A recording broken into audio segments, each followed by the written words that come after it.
कुंडली पाहून लग्न करता आहात या सिरीजमध्ये आपलं स्वागत आहे. मी कुंडलीच्या विरोधात मुळीच नाही.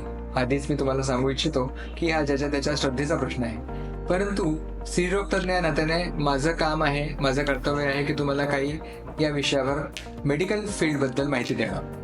तर लग्न जुळवताना बरेच लोक आम्हाला असं विचारतात, आम्हाला फोन येतात की माझा मुलगा आहे, त्याचा ब्लड ग्रुप ओ पॉझिटिव्ह आहे आणि मुलीचा ब्लड ग्रुप निगेटिव्ह आहे, तर काही प्रॉब्लेम येईल का?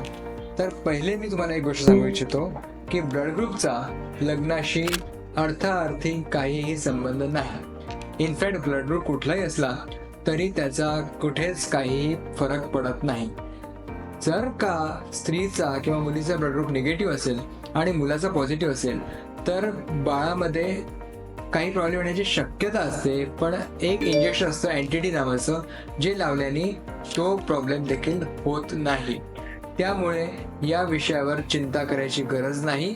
आणि लग्न ठरवताना तुम्ही जर कुंडली पाहत असाल तर ब्लड ग्रुप पाहायची गरज नाही, ब्लड ग्रुप विचारायची देखील गरज नाही.